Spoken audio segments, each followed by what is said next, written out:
America ഒരു കടുത്ത പ്രതിസന്ധിയിലേക്ക് നീങ്ങുന്നു എന്നുള്ള വാർത്തകൾ ഈ അടുത്ത കാലത്തായി ധാരാളമായി വരുന്നു. ഇപ്പോൾ അതിന്റെ കണക്കുകളും ഏതാണ്ടൊക്കെ പുറത്ത് വന്നിരിക്കുന്നു. കഴിഞ്ഞ ദിവസം അമേരിക്കൻ തൊഴിൽ വകുപ്പിന്റെ ബ്യൂറോ ഓഫ് ലേബർ സ്റ്റാറ്റിസ്റ്റിക്സ് പ്രസിദ്ധീകരിച്ച പുതിയ റിപ്പോർട്ട് അനുസരിച്ച് തൊഴിലില്ലായ്മ നിരക്ക് വർദ്ധിക്കുകയാണ്.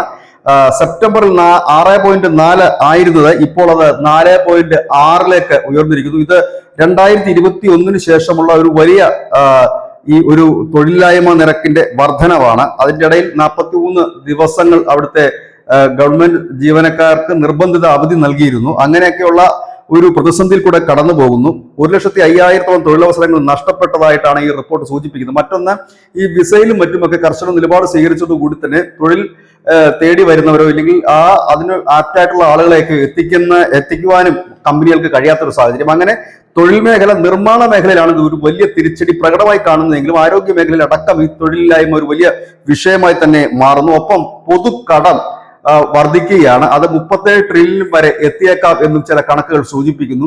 ഇതിനിടയിലാണ് സുപ്രീം കോടതി, അതായത് അമേരിക്കൻ സുപ്രീം കോടതിയിൽ ഡൊണാൾഡ് ട്രംപിന് എതിരായിട്ടുള്ള, അതായത് ഈ വലിയ രീതിയിൽ താരിഫ് വർദ്ധിപ്പിച്ചതിനെതിരായിട്ടുള്ള കേസുകളും നടക്കുന്നു. ആ കേസിൽ വിധി എതിരായാൽ സ്വാഭാവികമായി അവിടുത്തെ താളം തെറ്റുക തന്നെ ചെയ്യും. ഇത് മുൻകൂട്ടി കണ്ടുകൊണ്ടാണ് ട്രംപ് പറയുന്നത്, വിധി അങ്ങനെ ആയിക്കഴിഞ്ഞാൽ അമേരിക്ക ഒരു മൂന്നാംകിട രാജ്യമായി മാറും, അമേരിക്കയ്ക്ക് അത് ലോകത്തിന് മുമ്പിൽ വലിയ നാണക്കേടാകും. അതുകൊണ്ട് അത്തരത്തിൽ ഒരു നീക്കം ഉണ്ടാകരുത് എന്നൊരു അഭ്യർത്ഥന കൂടിയാണ് ട്രംപ് നടത്തിയിരിക്കുന്നത്. 2 കീഴ്ക്കോടതി വിധികളും ട്രംപിന് എതിരുമായിരുന്നു.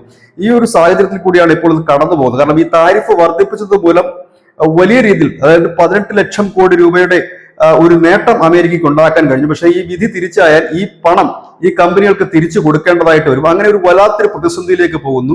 ഈ ഒരു സാഹചര്യത്തിലാണ് കഴിഞ്ഞ കുറെ നാളുകളായി ഡൊണാൾഡ് ട്രംപ് ലോകത്തിന്റെ വിവിധ വിഷയങ്ങൾ ഇടപെടാതിരിക്കുന്നതും ഈ ഒരു പ്രതിസന്ധി മുന്നിൽ കണ്ടുകൊണ്ടാണ്. അതായത് സ്വന്തം രാജ്യത്തെ പണപ്പെരുപ്പവും ഒപ്പം തന്നെ തൊഴിലില്ലായ്മയും വർദ്ധിച്ചു വരുന്ന ഒരു സാഹചര്യം, ഒപ്പം തന്നെ വരാനിരിക്കുന്ന കോടതി വിധി, ലോകത്തെ പ്രത്യേകിച്ച് യൂറോപ്യൻ കൺട്രീസിൽ ആകമാനമുള്ള തീവ്രവാദികളുടെ വർദ്ധിക്കുന്ന ഒരു നീക്കങ്ങൾ, ഇതിനെല്ലാം തടയിടേണ്ടത് അനിവാര്യമാണ്. അതിന് വൈകാൻ ഇനി സമയവുമില്ല. News desk Malayalam.